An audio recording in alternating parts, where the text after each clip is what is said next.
guys, welcome back for episode number 56 of the weekly playback. I had actually shot a video last Friday, but then the worst actually did happen. So rather than talk about that right now, I'll talk about that at the end of the video. But if I don't seem as happy or, bubbly or enthusiastic or whatever as usual, it's because it's been the hardest week of my life. But again, I'll talk about that at the end. But I did shoot a video last Friday, but then after the worst happened, I just couldn't get around to, I couldn't bring myself to edit that video and post photos, add in the photos and all the other stuff into that video to post it. So I decided I would just start again this week. And I deleted that video. I don't know if it was the best thing to do or not.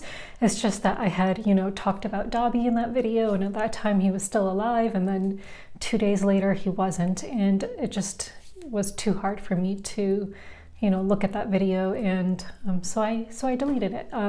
So we are going to start again. So this video is going to cover games that I played in the last 2 weeks. Mostly from the week before, not this week that just passed, because it's been very hard. I only was just able yesterday to play a game, 2 games, but otherwise, it was really hard for me to get back into board games. But anyway, so I'll get into the games and then talk a little bit about stuff at the end, I guess. But anyway, let's just talk about games. So the first game I will talk about is a review copy that just came in recently. It's called, and help me with the pronunciation here, is it Velonimo? I think it's Velonimo. I really don't know what basis I have for saying that, but sure, Velonimo. So this is a game that is designed by Bruno Cathala. It's a 2020 game. And the artwork is done by Dominique Mertens, and it's published by 25th Century Games. I really love the artwork in this game. It's really cute, and I actually just played this last night. So let me just show you some of the artwork. So it's got different kinds of animals on bicycles, and they are racing.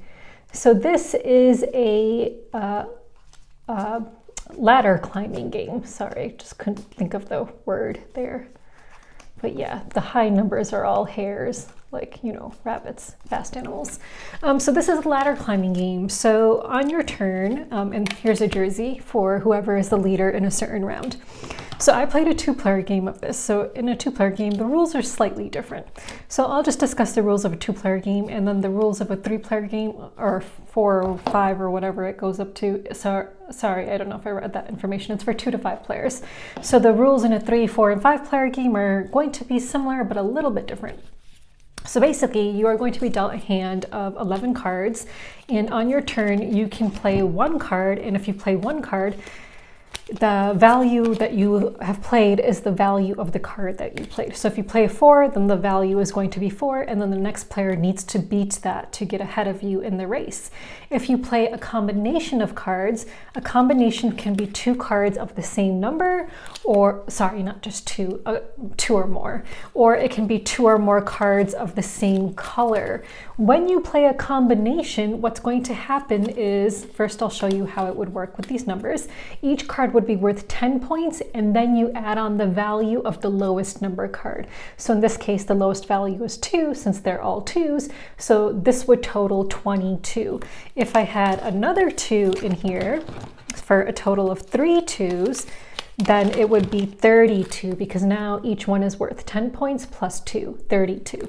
However, if you're playing the same color, it's again the same thing, 10 each plus the lowest number, so 22.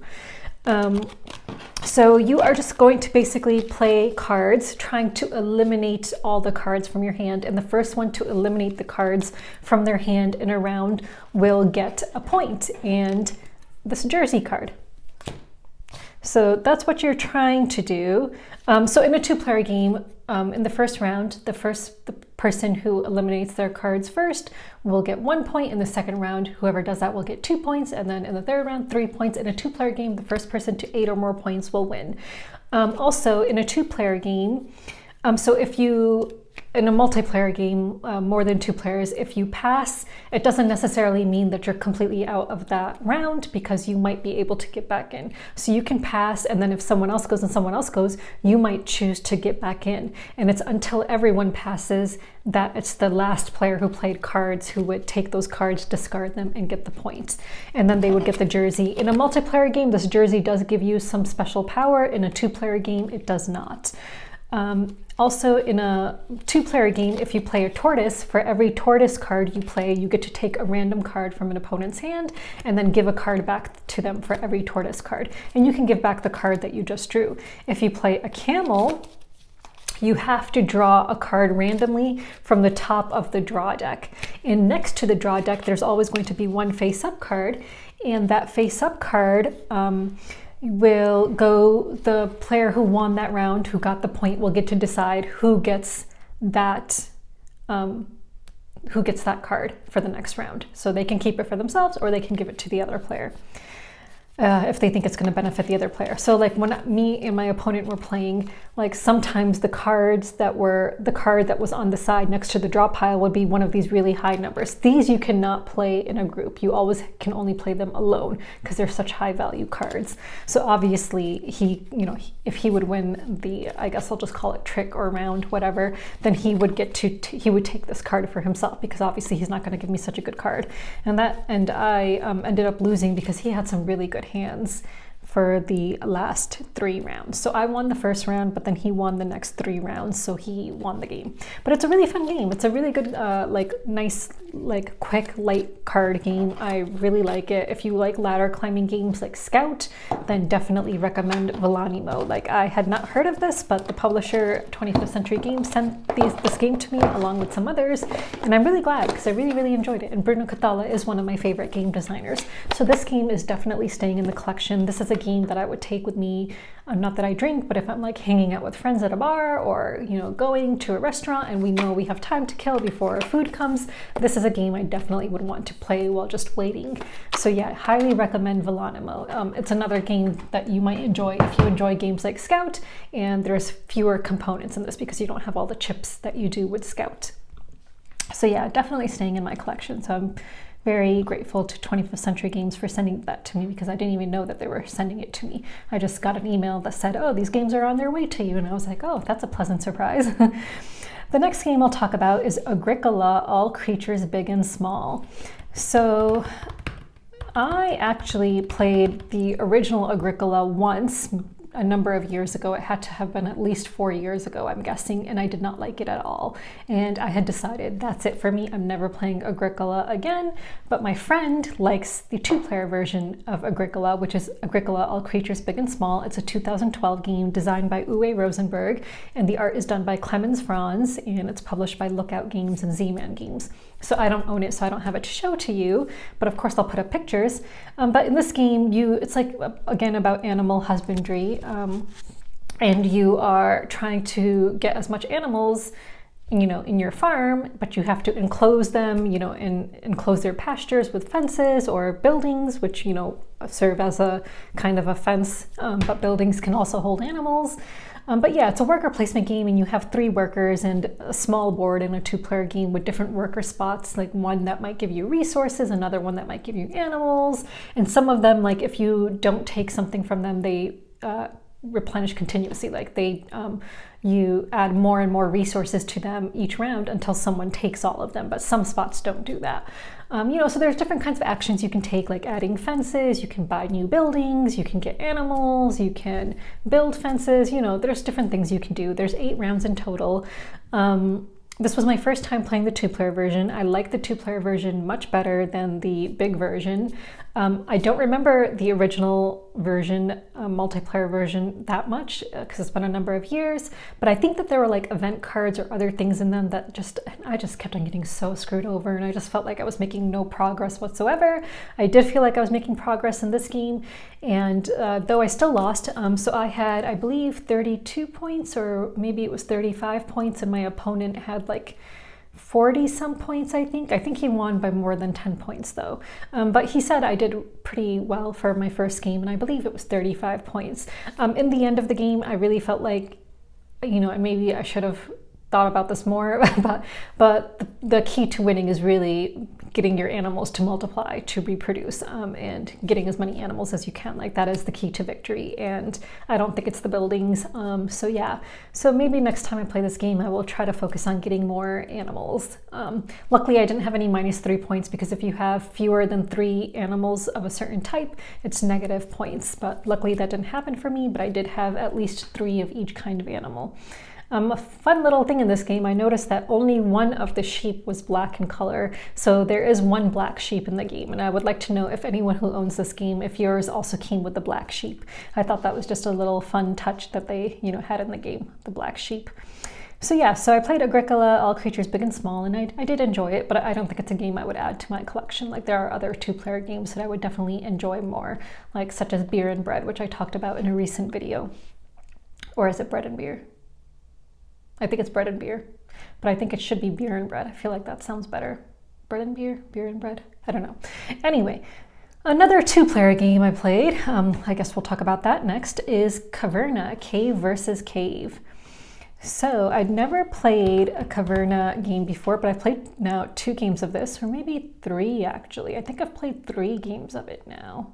Yeah, I think I've played 3 games of it now. I actually really enjoyed it. So Caverna Cave vs. Cave is a 2017 game designed by Uwe Rosenberg for 1 to 2 players. The art is done by Clemens Franz, and Uwe Rosenberg, I did not know he had artistic ability, but that was really cool. And it's published by Lookout Games. So in this game, I was going to say cave, but in this game you have a cave and you have some overturned tiles and you are trying to excavate those tiles. So basically you're going to have a shared board, and the pictures I'm throwing up, so this is like a worker placement game without the workers. So basically you are going to have one board on which there are these action tiles, and you're supposed to pull the action tile to your side to show that that's the action you've claimed, like that your worker has claimed.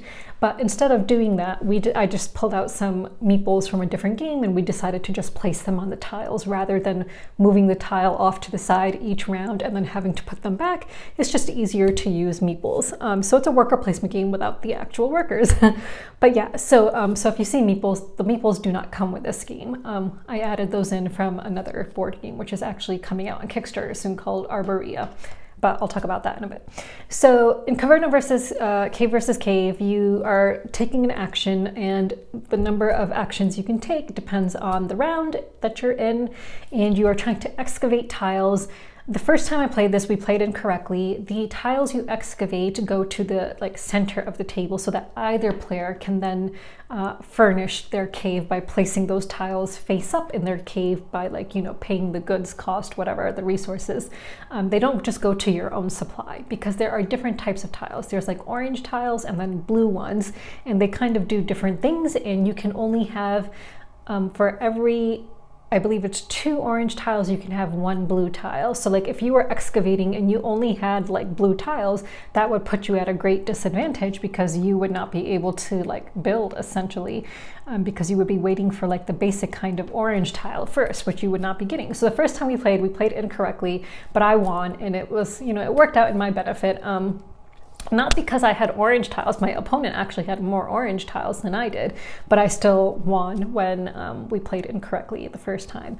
Maybe because I had some tiles that I really liked, and I thought I was able to get a good engine going, a good resource engine going. So yeah, so you have a resource tracker on the side, so you just move up your resource marker up and down. At any point you can exchange a certain number of, I believe it's 1 resource for or is 3, maybe it's 3 of each kind, I can't remember, let me just see.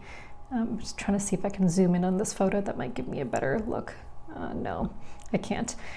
So yeah, but there, you have this exchange that you can do at any point in time. Otherwise, so for the different action tiles, it may allow you to excavate, it may allow you to activate certain number of tiles on your board and perform the actions on the board that you've activated, and you can choose the order in which you want to do them. It's a really fun, good strategic game, small little strategic game that I really enjoyed. And as far as Uwe Rosenberg games are concerned, this is one of the games that I like. It's not just a tile placement game where the placement of the tiles matters. So I feel like that's, not that I've played a lot of Uwe Rosenberg games, but I've been getting the feeling that that's kind of his thing, is tile placement games. But this is more of actions buildings and like, you know, just getting a good kind of engine going with your own tiles in your cave. So I really enjoyed Cave versus Cave, and this is a game I would definitely play again. Like I said, I've already played it 3 times. Once kind of incorrectly, like halfway through we started playing correctly, and then 2 times correctly. And I lost pretty badly one of those times. The next game I will talk about, I mean, I guess we should just stick with the Uwe Rosenberg theme here. We can talk about Patchwork. So on New Year's Eve, I played, or maybe it was New Year's Day. I think it was New Year's Day. This was the first game I played after the clock had already struck midnight, I believe. Or maybe it was not. I don't remember. Maybe it was the last game I played, I think. I think it was the last game I played on New Year's Eve. So again, this is an Uwe Rosenberg game. And when you look at Patchwork on Board Game Geek, so it only shows like the original edition. Like it doesn't show you Halloween and this and that and blah, blah, blah. Oh, that's weird. There's like Patchwork 2014 and Patchwork 2009. I wonder what the difference is. I don't know what the 2009 one is, but this is a 2014 game, except the Halloween edition came out a few years, just a few years ago, I think. And it's got some tiles which have been, what's the word I'm looking for? Fixed. It's been it's been balanced more. I guess that's the word I don't know what the word I'm looking for is. So this is designed by Uwe Rosenberg and the art is done by Clemens. So there's a bunch of different artists listed because of the different editions. So I'll just say Clemens Franz. I actually don't know who illustrated this one. And it's published by Lookout Games. It's a 2-player game. So in this game, you know, I think most people are familiar with Patchwork, so I won't, you know, go into detail as much, but it is a tile placement game in which, you know, whoever is behind on the time board, so the game ends for you once your guy reaches the center of this time track. And when you buy tiles to place around, you know, and all the tiles are randomly placed around this time track board, and when you buy a tile, you're going to pay the cost in eyeballs for it, but then you also have to advance that many spaces on the time track. So, you know, it's this balance between getting like these big tiles, but then advancing really far on the time track and not being able to finish your board, because for all the unfilled spaces you have, you're gonna get -2 points. So you could end up with a negative score, and I have ended up with a negative score quite often when playing this game. And when I played this on New Year's Eve, my score was -3 and my opponent had a score of 22. I was really close to getting the bonus tile of 7 points. If you are the first person to fill a 7x7 grid on your board, then you get an additional 7 points at the end, but unfortunately he managed to screw me over from getting that. And I had a number of empty spaces. And you know, the different tiles you're putting on your board have eyeballs on them, so every time you pass an eyeball on here, you'll collect income by counting up the number of eyeballs on your own quilt. But yeah, it's a really good 2-player game. Really, really enjoy this 2-player game, and I really like the Halloween theme. I would like to get the Christmas edition and the Valentine's Day edition. I have no interest in the original edition because I think it's really boring looking. Like it's just like super Euro looking, just like very bland, boring colors. But the Valentine's Day, I believe, is like a chocolate edition. And you guys, you know, heard me go on and on about Azul chocolate. So I definitely want the Valentine's Day edition as well. So yeah, so I played Patchwork Halloween on New Year's Eve. Another game I played on New Year's Eve is On the Rocks. And this is also a 25th century game and Pentry Games. So On the Rocks is designed by Michael and Christina Pitre, and I believe the artwork is done by them as well, but let me just check. On the Rocks. So this is a 2021 game for 1 to 4 players, and the art is done by Christina Pitre. So On the Rocks is a dice rolling kind of push your luck set collection game. So you are basically creating beverages, like different alcoholic beverages. I think it's really cool how these player boards look like menus. So I don't drink, but this was a game that I played on New Year's Eve because I thought like it kind of fit the theme of New Year's Eve. But yeah, so this like looks like a drink menu, which is really nice. It's got like that spot gloss on it, and it opens up and it has the different drinks that you might be able to form, and you'll put the cards for the drinks underneath it. There's like spaces for lemon wedges, spaces for like extra ingredients and stuff. So in this game, you are going to have Let me just see what's at the bottom. So yeah, here are the various ingredients. There are a bunch of different marble types. Wow. Like some of the colors just are not coming up. But like, hopefully you can see the different kinds of colors, like red, blue, green, yellow, white, clear, and then black. And blue. So in this game, you are trying to fulfill different recipe cards, and at the beginning of each round, and a round may be over from one player but have not started yet for another player. So you will decide if you want to create 3 or 4 drinks in the round by selecting which cards you want. So there are hurricanes. So hurricanes are these tall drinks, and you know, they vary with the different kinds of ingredients they need, and then the number of points you see are in the corner. There are old fashions. There are highballs. I guess these are even taller glasses, maybe. And then there are martinis. So you will decide at the beginning of a round which drinks you want to prepare for that order, and you will place them in the appropriate slots underneath the board, and then you will try to fulfill those drinks. When you fulfill an order, that round ends for you. So another player might still be in the first round while you're now in the second round, and you would indicate which round you're in by placing a lemon wedge in the lemon wedge spot. Once you have 3 lemon wedges, the end game is triggered. So the first player to get 3 lemon wedges will trigger the end game, and then every other player will get 1 turn. So when you complete an order, all the drinks at the bottom, that's when you would add in the lemon wedge. When you complete an order, you get a tip card. So I know I have to actually go into the mechanics of the game and how you actually complete an order, and I'll do that in a second. So you get a tip card, which you can save for yourself or use against another player if you're able to. However, if you don't use it for either yourself or another player, that amount will be added to your score at the end of the game.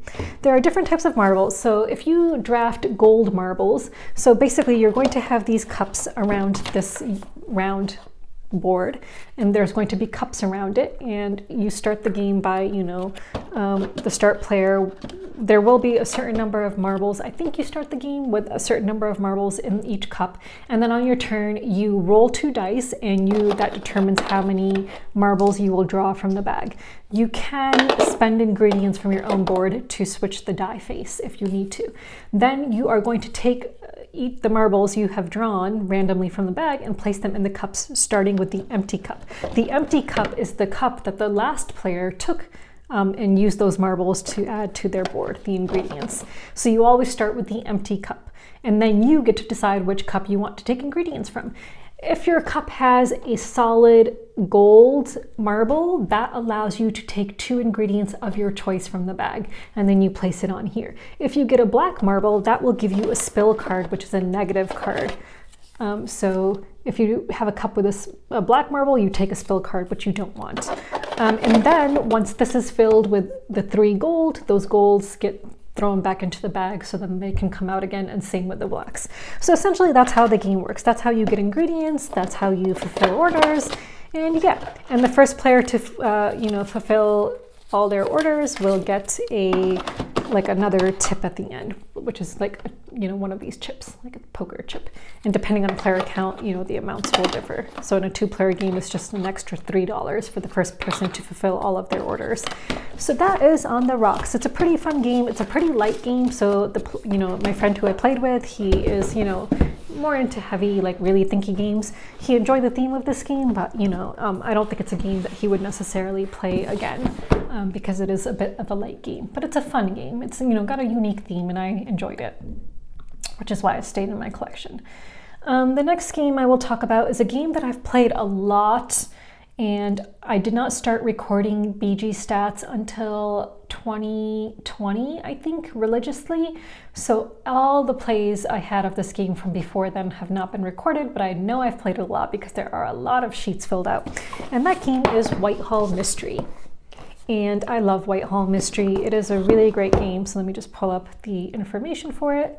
So if you like hidden movement games, highly recommend Whitehall Mystery. So Whitehall Mystery is a 2017 game for 2 to 4 players. I always played it as 2 players. I've never played it as no, I think I've played it once as a higher player game, but I would never do that again. Always 2 players for me. It's designed by Gabriele Mari and Gianluca Santopietro, and the art is done by Alan D'Amico and Gianluca Santopietro, and it's published by Giochi Unti and Fantasy Flight Games. So this is a hidden movement game, and I absolutely love this game, and I really suck at it. I was so close to winning. So I played this 2 times recently, once as Jack and once as the investigators. So when you play as a 2-player game, there are 3 investigators in this game, and 1 person would control all of the investigators. So you have this board, and on this board there is the Jack time track, which, you know, like records his like movements. So Jack has 15 movement points per round to get to his next like murder location. So you start, so in the beginning of the game, Jack is going to select 4 locations, 1 from each quadrant. It's going to be a white circle number, not black or blue. So he's going to pick 1 from each quadrant, and you are going to reveal the first one on the sheet. Not on the sheet, sorry, but you're going to write it down on the sheet, but you're going to reveal the first number and tell your opponent what that number is. So let me just find my last sheet. I think, no, was that my last sheet? No. Where is my last sheet? Like I said, I've played this a number of times, and I just want to pull out my most recent one. Yeah, I believe this was it. So, like, for example, the 4 numbers, so you pick the 4 numbers before the investigators pick their starting spots. And you will write your 4 numbers at the top and then pick one of those numbers as your starting location, which you will put in the first line in the gray box. Then you have to, by the end of the first round, reach one of the other 3 numbers. If you don't, if like the investigators catch you, or you simply run out of time because you only have 15 movements, then you will lose and the investigators will win. If the investigators ever arrest you before you reach your next location, they win, or if you run out of time. However, if by the end of the game you know, if you've reached all 3 spots over the subsequent rounds, then you win the game. So the investigators get to start on one of these yellow square spaces. I don't know if you can see them, like here, here. So investigators move between those black little squares, and Jack moves between the circle spaces. And you do get like some special movement abilities. So if you are Jack, there's an ability for you to use these special movement tiles. So you get 2 coaches.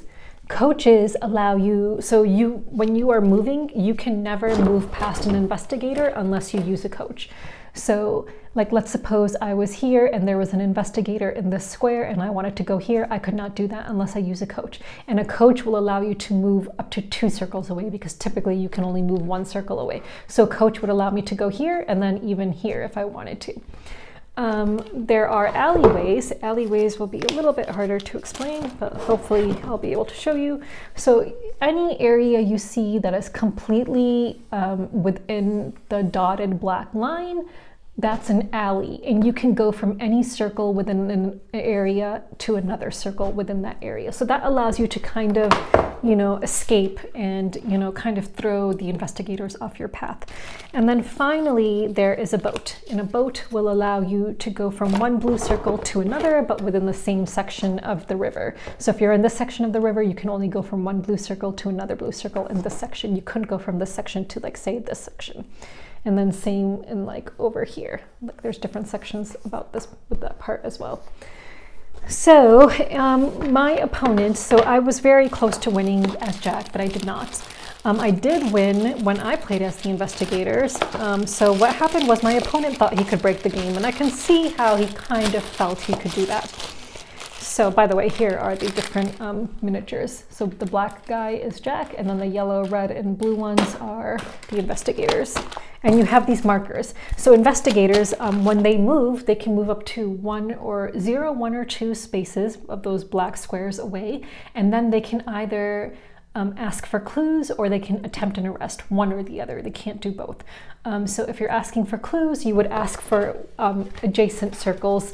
So like, for example, let's suppose there was an investigator on this square. he could ask whether Jack has ever been to that circle or that circle. Once you get an affirmative, then you stop. You cannot continue to ask. But you can keep on asking until you get an affirmative, or you might not get any clues. And if Jack had been there, then I would put one of those yellow transparent tokens there. You cannot ask for anything that's not adjacent. So if there was an investigator here, he could not ask for whether Jack had been to this circle. And then once Jack reaches one of their next kill locations, you put a red transparent token there. So again, Jack needs to reach all of his kill locations in order to win. So my friend said he thinks he could break the game. So basically what happened was, in our game in which he was playing as Jack, his start location was 3, and within 2 movements he reached his next location, because he chose his next location as this one in the other quadrant. And as you know, the investigators are like down here. So where are they? They're here. So the investigators were here. There was no way in hell I was going to reach up there within 2 movements. So, but at that point I knew, okay, now he's going to go for either a location down here or down here. So I just started to go in that general direction rather than trying to go up near his second location, trying to catch him. And eventually I did catch him, but like towards the very end. So yeah, so I absolutely love Whitehall Mystery. So if you are into hidden movement games, highly recommend it. It's an oldie but a goodie. Like, I absolutely love it. Another game I will talk about that I played recently is, do I have it here? Stellar. So Stellar is another 2-player game. I guess I've been playing a lot of 2-player games recently. So I wish this had a solo mode because I love astronomy. So this is a 2020 game designed by Ben Pinchback, because I messed up his name before once. Matt Riddle. I know, how do you mess up that name? But I mixed up the P and the B, so I called him Pen Binchback. But yeah, the art is done by Tim Barton and Janos Orban, and it's published by Renegade Game Studios. This is a really cool drafting, like set collection and kind of like card placement, tile placement game. Really love it. So good. So you are going to have a telescope made up of several cards. I believe it's 12 cards in total. So these are the 12 different cards, and I'm going to throw up a picture so you can see what it looks like when it's completed. But you are going to have 1 card at the very top, then 2 cards, then 2 cards, then I believe it's 3 cards, and then 4 cards at the bottom. So there are different sections. So the top section is comprised of the 1 and the 2 and the 2. Then the next section is just the 3 cards, and then the last section is just the very bottom 4 cards. So those are the different sections of the board of your telescope. And you start with 2 cards placed. So 1 card is going to be in your telescope and another is going to be in your notebook. So you are going to have, let me just see if I can pull those out. So there are going to be some numbered cards at the top of the drafting area. So there's going to be 1, 2, 3, 4, 5. And there's going to be a draw pile, and you're going to have cards on each of those numbered cards. On your turn, you will take one of those cards, put it into your hand, and then from your hand, you will get to decide whether you want to place a card into your telescope or if you want to place it into your notebook. So when you place a card, then you are going to look at the number of that card. So like, let's suppose I place this black hole, it's a number 4. Then I'm going to take the card that is in the number 4 slot from those 5 cards at top, take that, and then I must go in the other thing in which I did not place. So if I place this into my telescope, I will take whatever's in the number 4 slot and then place that into my notebook. If I place this into my notebook, then I will take what's in the number 4 slot and place it into my telescope. If you took from the slot already, so it's empty because that was the card you drew, then you would take from the top of the draw pile instead. So that, could help or hurt you depending on what you get. So the way that this game scores is that you need cards in your notebook to correspond to cards in your telescope. And when you place cards in your telescope, if you've already placed a certain item of that kind, then you must place it adjacent to that item. Otherwise, you would have to turn it upside down, and it's not going to be worth much at the end of the game. So stars are what's going to give you points, and these numbers will count for like majorities, which I'll talk about in a minute. So you are going to score in this way. So like, let's suppose, let me see if I can come up with something here. Okay, so 2, 3, 4, 5. Okay, let's take a look at this. So when you place cards in your notebook, you want to try to get a consecutive run of numbers. So like, for example, here we have black holes. Let's suppose these black holes were in my notebook. So I have the numbers 2, 3, 4, and 5. And the number doesn't matter. You just, you're smart enough to know that there's 4 cards that are in consecutive order here, 2, 3, 4, and 5. So that's 4 cards. So I would look at the stars that I have of black holes in my telescope, add up their total stars, and multiply that by 4, since I have 4 cards in my longest consecutive run of black holes in my notebook. And that would be the number of points I get for black holes. So you are trying to balance the number of stars you have in your telescope, but you also want to have a good number of consecutive cards in your notebook so that you actually get points for them. If you only have 1 card in your notebook, that's just going to be 1 times the number of stars you have in your telescope. If you had to place a card upside down because you couldn't place it adjacent to another card of that type that already exists, then that's not going to be worth any points, but it will be worth a value of 3. So values you use for majorities. So in addition to scoring the points for the different types of celestial objects you have, you also score for section majorities. And whoever has the section majorities for the top, middle, and bottom will get 10 points. And then you will add up, you also get diversity bonus. If you have 1 of each type of celestial object in your telescope, you will also get 10 points, and then you will add up your total score. And in my case, me and my opponents tied with 74 points each, and they are friendly ties, which really sucks. so yeah, there are also satellites. So satellites do not count. So satellites can be a part of any type of celestial object. They can count as any kind of object in your notebook or in your telescope, which is pretty cool. However, if someone selects a satellite from the top cards when they are drawing a card from the top row of cards, then your opponent can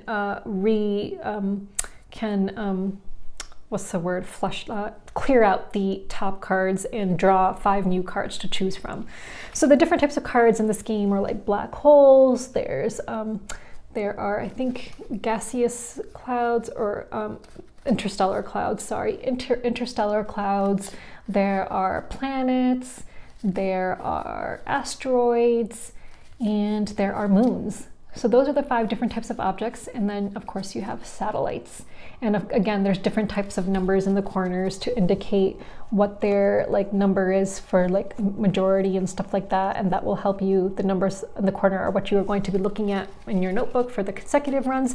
And then the stars in the corner are what you are looking at when they're in your telescope and you want to score them. So yeah, really good game. Absolutely love this game. And I wish that there were a solo mode for this. So yeah, I forgot to put this back in Whitehall Mystery. Oops. Okay, we'll do that later. So yeah, so that was another game I played recently.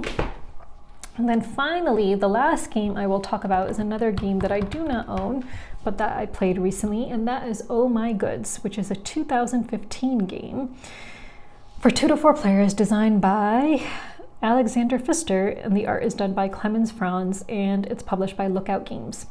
So Oh My Goods is a hand management, push your luck set collection kind of game. It's going to be really hard for me to explain without actually having the game in front of me, but you start with a colliery, like a coal mine, whatever, and you are just basically, you have one worker. The worker can be either lazy or industrious, and you get to decide which one it's going to be in the round, and I'll explain that in a minute. So you have a certain number of cards in your hand, and you are trying to gather resources to build more locations, to produce more resources, and build more locations, and maybe even hire some assistants to help you produce more resources. And you get points from, I believe, the different locations you build. I cannot remember exactly how it plays because it's been a while, but it's a really good card game and I really enjoyed it. That is what I remember about it. And right now that's about all I remember about it. But if you like small games which are compact, but you get a good decent amount of play from them and they will make you think, about, you know, different actions to take. It's a really good game. And there is a bit of a push your luck element to it because you are going to, the active player starts drawing cards from the top of the draw pile, and on each card there may or may not be a half sun symbol. And when you get 2 half sun symbols, you stop drawing cards because that is the day period. And then after the day period is when each player is going to decide which building their worker is going to be assigned to and which building they might try to build in that round. So you'll put that building face down, and at the same time you will assign your worker, and then the active player starts drawing more cards for the night period until again there are 2 suns, and then you stop, and you can look at the resources on the cards drawn, which is in the marketplace, and you can use those like resources without removing the cards, but you get to use them in order to apply to your own building and stuff. So like if there were like say 3 stone in the center and I needed 3 stone, I could easily use those and be like, oh cool, like the worker I placed on this building, he needed 3 stones and that's in the center, so I get to produce this amount of X, Y, and Z, whatever it is that I produced. Then I would take a certain number of cards to indicate that I produced that number of goods and place it onto my building, and each good is worth a certain amount of coins that you can then use to build buildings if you have the necessary coins. And you can even hire assistants, and assistants can be assigned like semi-permanently to different buildings of yours rather than you in each round deciding which one that they get assigned to. So it's a really good like engine building game. So highly recommend it if you want something compact that's engine building that, you know, is easy to play, you know, but will still give you a good game for a small box. Highly recommend it. So let's move on. So I will go on to games that I've received or bought. So first I'll go into some more review copies that I received from 25th Century Games. So 25th Century Games sent me Oh My Brain, which is another Bruno Cathala game. I love this box. It feels really nice, and it's got like this, it's not spot gloss, but it feels like a bit more like some like kind of like rough paper or cloth almost. It's weird. I can't describe it, but this like opens up like this, and then it talks a little bit about the game, and then you can push out the game. And this is a game for 2 to 5 players. And again, it's designed by Bruno Cathala, I believe. And yeah, so then this box opens up, and inside you have the cards and stuff. So I absolutely adore the artwork in this game. I just have to show you, it's really cute. Like, how adorable. And of course it just smells so good too. Like, I love the smell of new games. Oh my god, it's just, I love this artwork. It's just so freaking adorable. Here are the backs of the cards. And then it also comes with these card holders. So it comes with like 5 different card holders, and then a die, a wooden die, and then a bunch of brain tokens. So I don't know how it plays, but like, funnily enough, I actually saw a post about this game on Instagram recently, and I was like, oh, that looks kind of cute. And then, what do you know? I got a copy of it. So yeah, let me just read the information for it for anyone who might be interested. So Oh My Brain is a 2021 game designed by Bruno Cathala and Theo Riviere, and the art is done by Olivier, I'm gonna butcher this name, Dioriotio, and it's published by 25th Century Games. It's for 2 to 5 players. So this is a hand management game about zombies, but I don't know, these creatures are just so freaking adorable. Absolutely love them. Another game I received from 25th Century Games is Longboard, which I've heard is really good. I've not played it, but I saw a post about that on Instagram recently as well. So this is a 2022 game designed by Rainer Knizia, and the art is done by Tristan Rosen, and it's published by 25th Century Games. And this is a set collection open drafting game. And I guess it's just about creating a longboard. So there are just a bunch of different like longboard. Those are all the same. I guess when it was packed, so they would all be the same together. And then there's another section of cards as well with different longboards on them. So yeah, do not know how it plays, but I guess I will find out. But again, I've heard it's good. I'm not a surfer. I actually don't know how to swim, and I've had a couple of near drowning experiences in the open waters, which has terrified me for life. So I'm actually really afraid of like large bodies of water, like the sea or the ocean, like absolutely terrified, because I have had 2 near drowning experiences in the sea. So yeah, never again will I be going in the sea or ocean.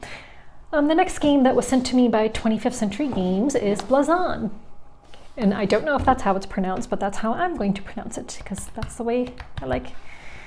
Okay, so Blazon is a 2023 game designed by David Conklin, who I've never heard of before, so I'm excited to try a game by him, whoever he is. And the art is done by Ian O'Toole, and it's published by 25th Century Games, and it's for 1 to 4 players. And Blazon is a hand management, open drafting, pattern building, set collection game. Medieval is the theme. I really like the paper that the rule book is printed on. Very nice paper. So I'm guessing this is like the main board. And then each player will have a board like this, which is their shield. And I believe you are just trying to decorate your shield with different kinds of cards. And so there are a bunch of different kinds of cards that like look like stuff, you know, I haven't taken them out, sorry. Well, actually I've taken these out so I can show you some of these. There's not too much artwork on the cards, so I guess there's not too much to show you, but these are some that I've removed.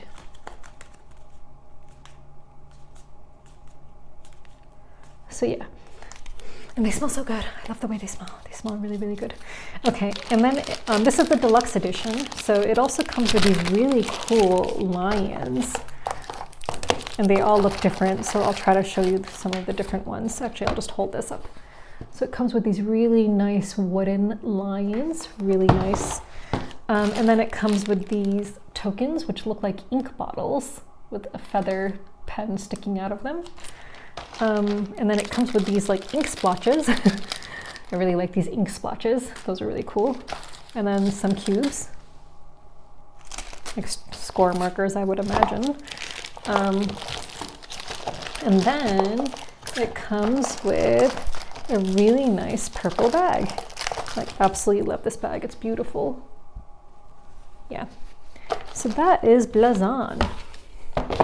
Really looking forward to playing this. I remember when it was in Kickstarter, I was actually contemplating backing it, but then I was like, no, I don't have money, and maybe I'll get fortunate enough for them to send me a review copy, and they did without me even asking, which was really awesome. So I'm glad I was able to save some money on that. Let's see, moving on. So I talked about those. I will talk about 2 games.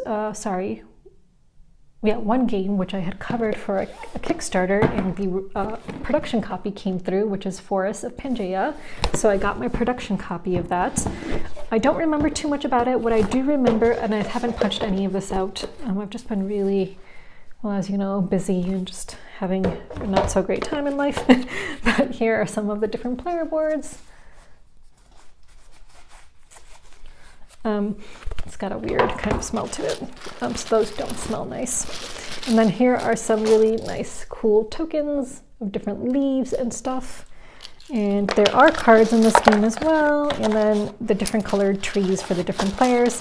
So it's been a long time since I've played this game. However, I do remember that when I played it at a 3-player count, and the other players and I really enjoyed it, and they said that this was a game that they would totally play again. So that is what I remember about this game. And each player gets their own player bag with their creature on it, which is really cool. So it's a 4-player game, so it comes with 4 different bags. So really nice. So this is the deluxe edition, and this is a game I'm keeping in my collection because, again, I really remember that I enjoyed this game when I played it. I just don't remember how it plays now, but I will hopefully remember at some point when I start playing it again. Another game which I received recently is a review copy, and that is Hamlet. So I actually just backed it at the $1 level, and they credited my account so I could get this review copy. This is the deluxe edition.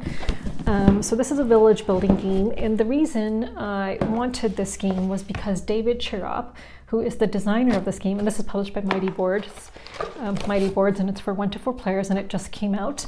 The reason I really wanted this game was because David Chirop is the designer of one of my top 10 games of all time, which is Patchwork. So I really was keen to try another game of his. I'm not going to show you everything, but there are a whole bunch of like punch outs like punch boards, and I think you make like a bunch of different buildings with them, but there are so many, and I'm sure you can find like the completed ones.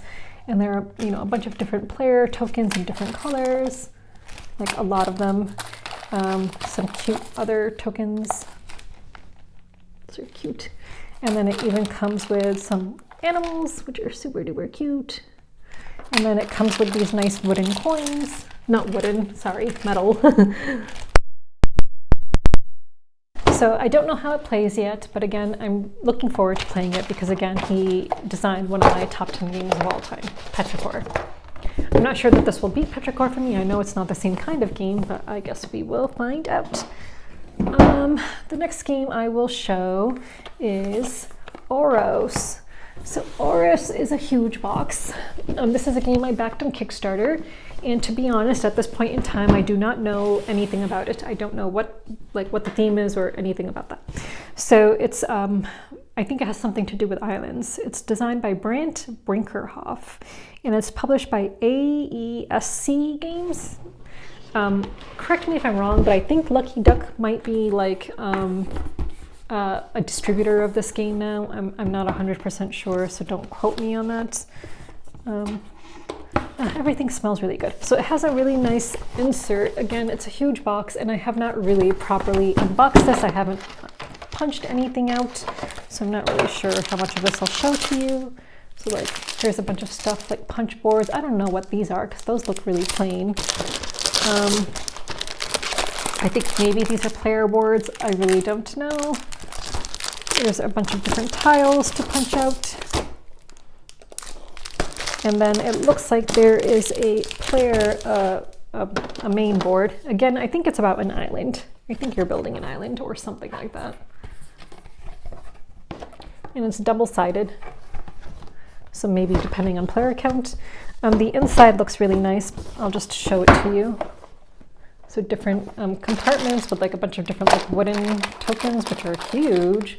I have no idea what these are because again, I do not know how to play, but there's like a bunch of different ones like that. And then there's like this like little guy here. So yeah, so that is Oros, and I guess that's all I'll show you for now because again, I don't know how it plays or anything about it. And what goes in next? Was it the other stuff? I don't know. Maybe that goes in like that. So yeah, so I'm looking forward to getting around to unboxing this properly and playing it someday, since I did pay for it. So yeah, but I have so many games on my shelf of shame. What else?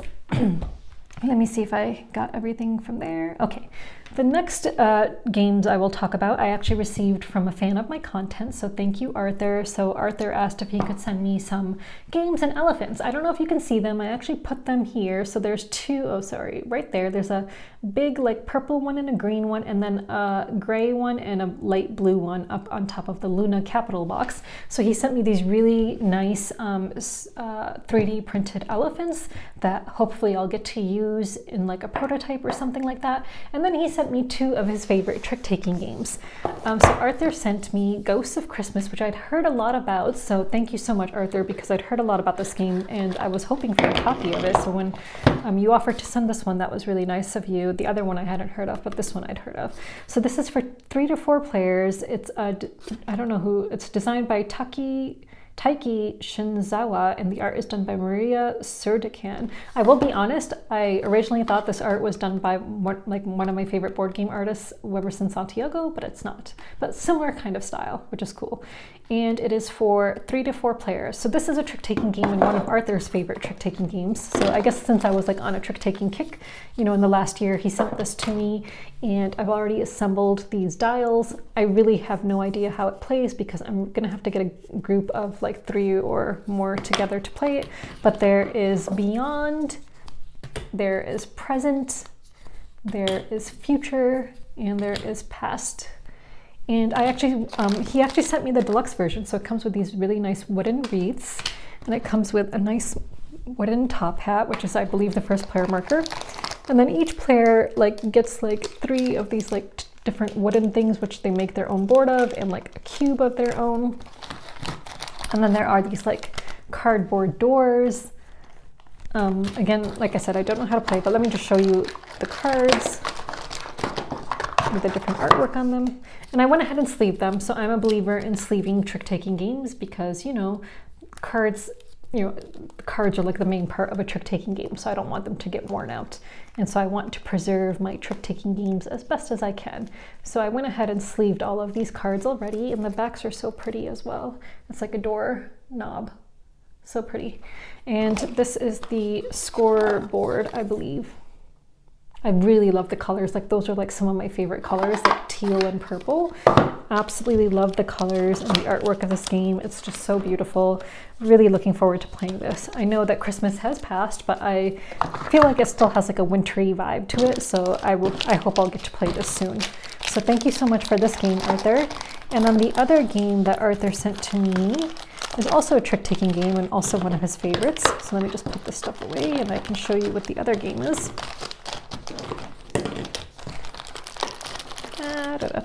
I will say it's really hard to fit everything in this box, but that's okay. It's definitely going to have like lift if you sleeve the cards. And if you have like the deluxe components, it's not going to close like all the way, but that's okay. The other game that he sent to me, which is also a trick-taking game, which has a pretty good rating on BGG, is Skull King. So I'd never ever heard of Skull King before, but it's published by Grandpa Beck's Games, I believe. And it's for 2 to 8 players. Wow. So yeah, so I'll just show you. It looks like it has a pirate theme, of course, Skull King. It comes with a score pad with like an instruction sheet on the front, I guess, and then that's what the score pad looks like. And then so many different kinds of like piratey cards. But yeah, like I said, it has a pretty good rating on BGG, so I'm looking forward to trying this out. I'm surprised I'd never heard of it. But I guess, you know, I didn't really get into trick-taking games until like last year, to be honest. I wonder if the blank cards you get to draw your own pirates in, I really don't know. So yeah, so this is Skull King. So thank you so much, Arthur, for both of these games and for the elephants. That was really very kind of you and generous. Thank you so much. I'm really looking forward to playing these. If you have played this at 2 players, do let me know what you think of this game at 2 players. I would be curious. The box is pretty cool. Let's see if it's got UV spot glass on it. Yeah, cool artwork. I like that. So yeah, so those games came in. So again, thank you so much. I guess I'll leave an address below. So I do have a business address if anyone would like to send me fan mail or anything like that. And I will always be appreciative and send you a token of my appreciation in return if you do include a return address. So I guess I'll just leave my business address below in case anyone would ever like to send anything. No pressure, of course. And there's absolutely no obligation to do that. But you know, of course, I would be more than happy to send you something in return as well. So please do include an address. So next I will talk about, so before I go on to talk about Dobby and what's been going on, I will leave you with my question that I like to leave you guys. No, actually, I'll do that at the end. Yeah, I'll do that later. All right, so this is the rough part of the video. So I did forget to show you guys one game. It's okay. It's coming out on Kickstarter next week. Arborea. I guess I'll just show it to you right now.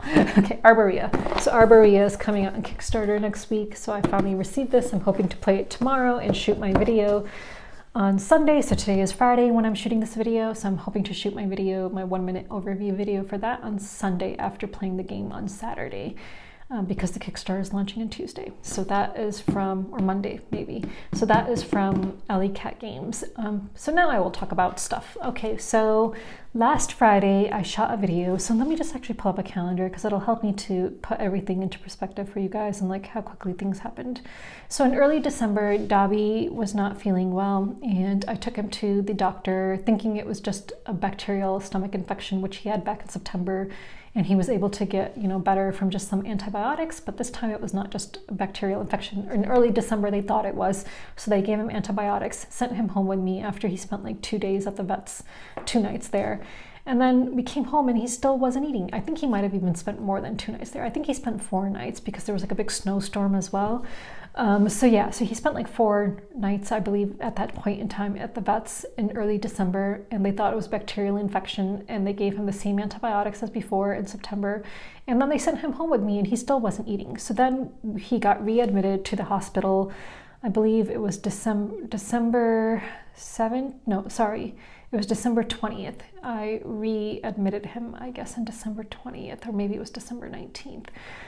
And then he spent quite a bit of time in the hospital. I did not get to bring him home until the evening of December 29th.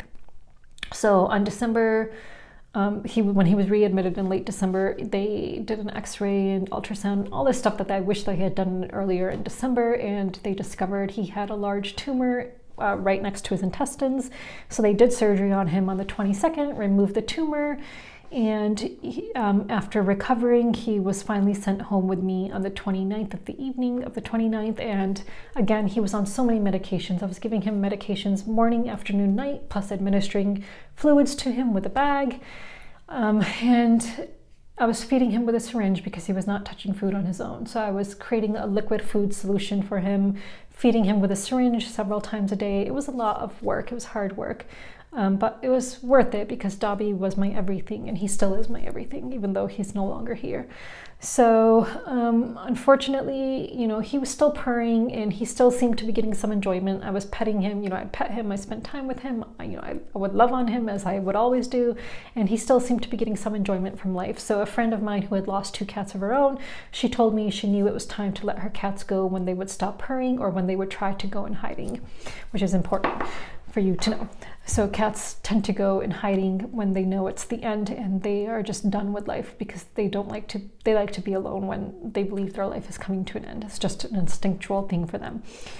So, so all of that was going on. And then on last Friday when I shot a video, 2 videos, in fact, I shot a weekly playback and then I shot my top 10 of 2022, which I still haven't edited or posted, but I'll hopefully get around to doing that. So I shot 2 videos on the 6th, and Dobby, that was like Dobby's last good day. So he, that day he started spending a lot of time in my bathroom. So as you guys know, I bought a house in November, and in my bed, so I'm upstairs right now, and upstairs there's only 2 bedrooms. So this is a 4-bedroom house, and upstairs I have my game room here, and then across the hallway I have my bedroom, and in my bedroom is one of the bathrooms, an ensuite bathroom. And that day, because the ensuite bathroom is small, I guess it's a bit warmer. So that day Dobby decided to start spending a lot of time in the bathroom, on the rugs in the bathroom, because I think he felt warmer there. So, when I'm shooting a video, I would often look over to see if Dobby's there or if he needs my attention. But he was doing fine on Friday. So we spent quite a bit of time together on Friday as well, just hanging out downstairs in like the TV room and, stuff like that. Saturday, he had a huge decline. Saturday, he just couldn't walk anymore. It was just really awful. He just couldn't walk. He just would take a step and then just like kind of pop to the ground. He just was struggling so much. He just seemed to be doing really awful. He wasn't really purring anymore. It was just a really bad day for him. And then I have a friend who would come over every day and help me administer fluids to Dobby. And this friend did so much for Dobby. Like, I cannot express how grateful I am to him for everything he did for me and Dobby. And he played a huge part on Sunday as well. So then Saturday, Dobby just wasn't doing well, and me and this friend, he's like my board gaming buddy here, so we were also going to play a board game on Saturday, but then Dobby was just not well at all, and neither he nor I were in the mood to play a board game on Sunday evening. So he left, and gave Dobby his, I took him upstairs and I fell asleep on the bed. And unfortunately, when I fell asleep on the bed, Dobby, like my friend had actually helped me to disassemble my bed because it was quite high up. So on Saturday, we disassembled my bed on Saturday, put the mattress on the ground so that Dobby could get on and off easily. And we fell asleep on the bed, and I woke up to sounds of him like in my closet. So I have like a small walk-in closet, but it's not super wide. It's kind of narrow, but it's long. So he had gone into the door and went to the far end of the closet. I guess I should have known then that things were really bad, that he was trying to find a hiding spot. So I brought him back to the bed. I gave him evening meds. I tried feeding him some dinner, and then we went to sleep. And the next day is like the worst day of my life. So I woke up and he clearly was not doing well. And then he started vomiting, and then after vomiting, he had a seizure, like a really, really bad seizure. So I called up my friend crying on the phone, like just in a huge panic. And so he decided we needed to take Dobby to the doctors. And on the way to the doctors, so he came over immediately after he got changed, and then I quickly got changed, and we were ready to take Dobby to the doctors. And on the way to the doctors, Dobby had 2 more seizures, and his doctor, who was very loving, she said it was the end. Like, this is the end. Like, Dobby, you have to say your goodbyes. So both he and I took our time to say goodbye to Dobby, and that was it. And she administered, an injection to him, which ended his life, euthanasia, because we didn't want him to suffer. He suffered already too much that day. Seeing him have seizures was like one of the most heartbreaking things ever. It was incredibly hard. Dobby was my everything. He is my everything. I cannot tell you how much I cried. Like, I've never cried so much in my entire life for anyone, for anything. Just waterfalls and waterfalls of tears. My friend was really kind. He drove us back home because he was the one who drove us to the vets, which was more than an hour away, by the way, because Dobby's doctor is in my hometown. We were on the way to Cornell Emergency Vet in Ithaca, and I had texted his doctor, even though they're typically closed on Sundays, about what was happening, and she said I could bring him in even though they're typically closed, because Cornell Emergency Vet usually has like a waiting time period, and they said that they would have a 2-hour waiting period, and my friend who's taken his cat to Cornell Emergency Vet a number of times said it would be better for us to take him to his regular doctor. So he drove us over an hour to our Dobby's regular doctor, and then over an hour back after Dobby had passed away. So we brought him back because I wanted to bury him. So we brought him back home, and my friend very kindly dug a grave in my backyard for Dobby while I just sat in the living room, just a complete mess. And then, we wrapped him up in a bed sheet with his favorite, very nicely, like several layers, folded it very nicely, and with his favorite toy, and buried him, and I put rocks around his grave. And the next day I went and got flowers to put on his grave, and I intend to visit his grave every day because, as you guys know, I'm Muslim. This event has left me just feeling so unbelievably, lost, confused. It's just left me very, I don't even know what words I'm looking for. Like, just all I know is if there's no afterlife, like I just want to be able to see him again. Like, he was my everything, and I don't want an afterlife if he's not in it. So Muslims, I was raised as a Muslim, so I hope, and pray that everything I believe in about there being a heaven and a hell and all of this stuff is true, so that I hope, I've done enough good deeds and have tried to be as good a person as I can be to hopefully earn a place in heaven. I know I'm not the best of Muslims. I know I don't pray 5 times a day. There's a lot of things I don't do, which would, Islam requires of me, but maybe I'll try to get better at it. I don't know. But, I believe that if there's a God, then anyone who has a good heart should go to the good place, because I think that's the most important thing is, treating people the way you would want to be treated, being good and kind to people. And I believe there is, no one could be better than an animal who has loved you unconditionally, who is pure at heart, is just completely innocent, has done nothing wrong ever intentionally. Just animals are the most pure souls on earth. And if they're not in heaven, then I would not want to be there. So since Dobby's passed away, I've been reciting prayers for him at his grave. Like, I go to his grave and visit him once a day and recite the prayers that are recommended to recite at the graves of the deceased. Of course, when they said that, they meant that for humans, but honestly, there's no one that I care about more, at least at this point in time, who's dead, that, that matters to me. I mean, Dobby means more to me than my dead father, who died like 13 years ago. It'll be 13 years at the end of this month. Like, Dobby is my literal everything. So yeah, the only thing that gives me a bit of consolation or a bit of comfort is hoping that I will get to see him again, because if I don't see him again, then I just don't want whatever is existing on the other side of life. Like, I don't want it. Like, if Dobby's not there, I don't want it. Like, he has to be there. Like that is, I just can't imagine a life without him. And this past week has been the longest week of my entire life. So I'm shooting this video on a Friday. Thankfully I'm able to hold back tears here, but like I've literally been crying waterfalls daily. I've not been able to eat or sleep properly. I've just been really exhausted because I'm not getting proper sleep, and it's been the longest week of my entire life. So that is my life right now, and that is how my new year started off. It's not the same. It's never going to be the same without Dobby. He was my best friend for 16 years. I feel like a lot of humans don't understand grieving for a pet. They think that animals should not matter as much as humans do, but like I said, as I admitted already, like his death has impacted me more, it's impacted me in ways way more than my father's death did, like 13 years ago. And I've shed way more tears for Dobby than I ever did for my father. Like when my father died, I think I've shed like a fraction of the tears for him that I have for Dobby, like maybe 1/16 or 1/24 of the tears that I have for Dobby. Like there is no comparison. Like honestly, like Dobby is my everything. Is my everything. So yeah. Toffee.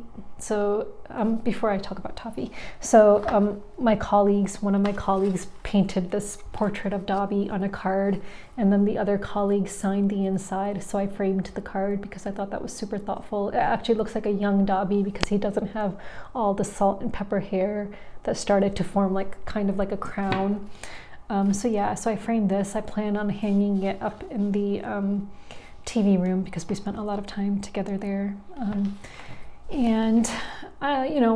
With the death, there comes a lot of guilt, like wishing you had done certain things sooner, wishing you'd done things differently.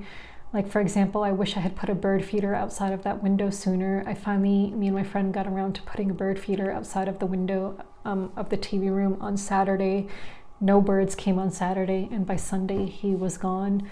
I'd been meaning to put a bird feeder out there for him for quite some time. So when he would look out the window, I guess he would get lucky if he'd see a bird, but there was no bird feeder. Another thing that I had wanted to do for him when we moved into this house was I wanted to get him a really nice new big cat tower, like bigger than the one he has. I placed an order for that last week, and it arrived after he passed away. It hurts too much, so I'm going to return it.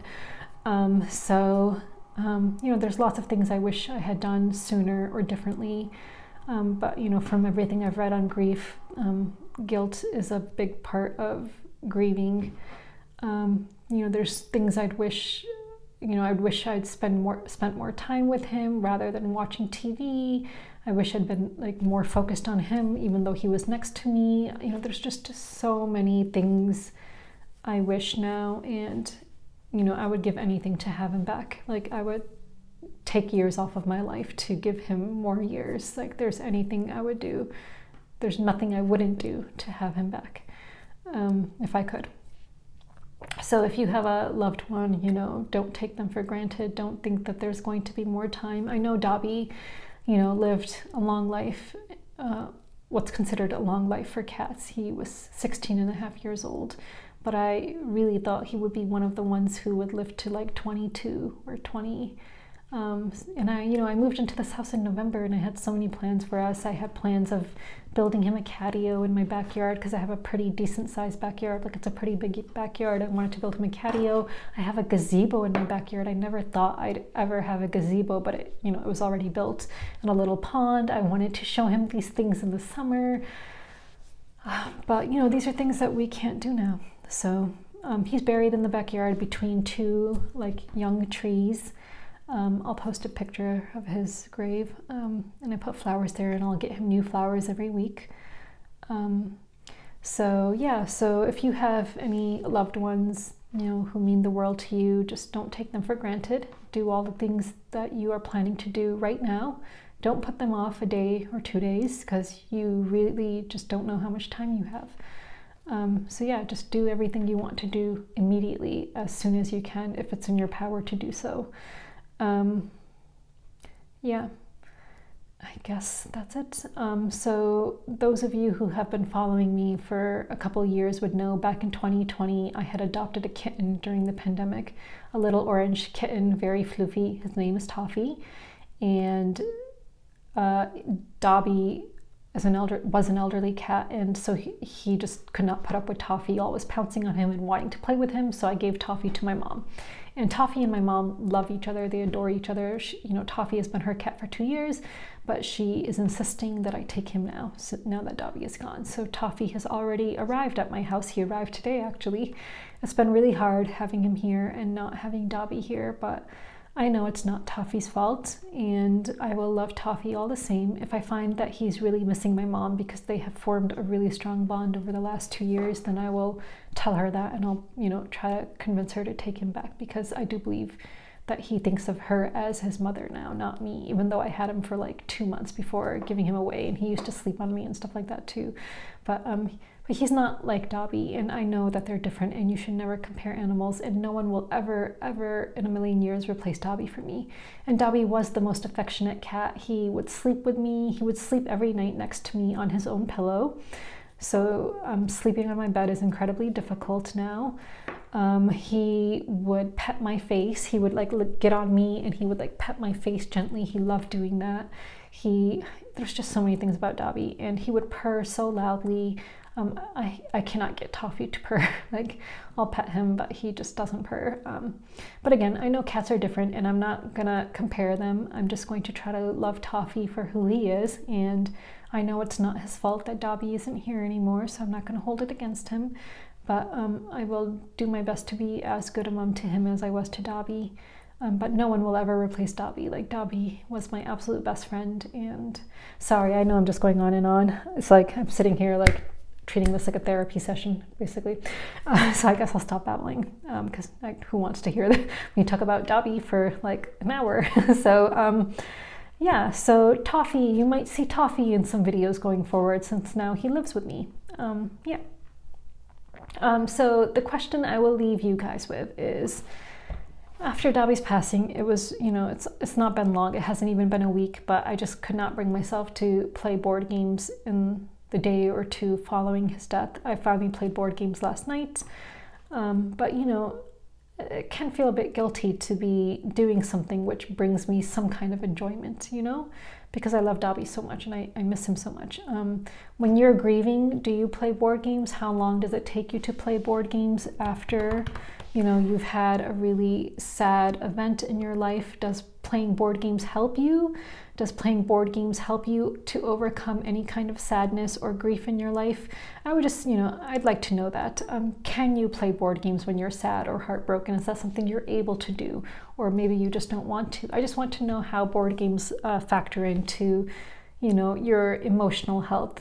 So that's the question I wanted to leave with you guys, because I just want to know if it's just me, or, are these feelings normal?